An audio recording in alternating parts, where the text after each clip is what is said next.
তো হ্যালো বন্ধুরা, আজকে রান্না করব সব রকম সবজি দিয়ে খিচুড়ি। তাই এখানে আমি আতপ চাল ভিজিয়ে নিয়েছিলাম। তাই এখানে মসুর ডাল আর মুগ ডালও ভিজিয়ে ভালো মতন ধুয়ে ভিজিয়ে রেখেছিলাম। তাই এখানে আবার এই এই যে দেখতে পাচ্ছ সব সবজি।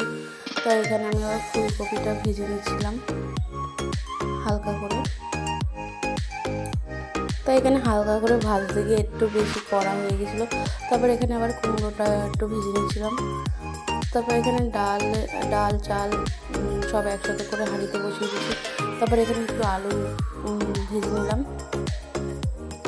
এই যে এক একে সবজিগুলো সব ভেজে নিয়েছিলাম, সিম বরবটি সব ভেজে নিয়েছি।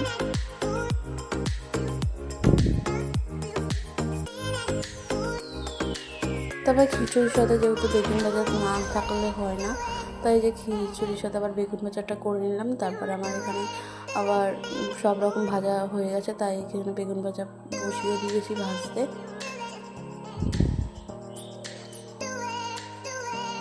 তারপর এখানে আমার চাল ডাল মানে সিদ্ধ হয়েছিল। তারপর হলুদ নুন দিয়ে দিলাম। তারপরে একে একে সবজিগুলো সব দিয়ে দিলাম।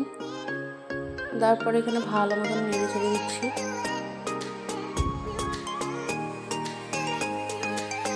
তারপর এখানে বেগুন ভাজা আবার পাঁপড় ভেজে নিলাম খিচুড়ি দিয়ে খাওয়ার জন্য। তারপর এই যে পাঁচমিশালি তরকারিও একটু করে নিচ্ছিলাম।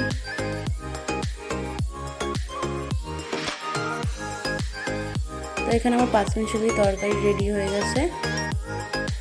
তারপর এখানে খিচুড়িটা ফোড়ন দেবো দেখে তাই এখানে সরষের তেল, তেজপাতা, তারপরে গোটা শুকনো লঙ্কা, জিরে সব দিয়ে দিলাম, টমেটো।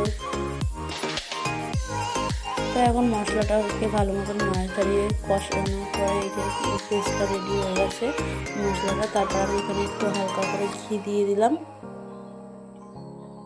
তারপর উপর থেকে ধনেপাতা দিয়ে দিলাম মশলাটা দেওয়ার পরে। তাই যে আমাদের রেডি খিচুড়ি, বেগুন ভাজা, পাঁপড়, পাঁচমিশালি তরকারি। তা কেমন হলো অবশ্যই কমেন্টে জানাবে। তা বাই।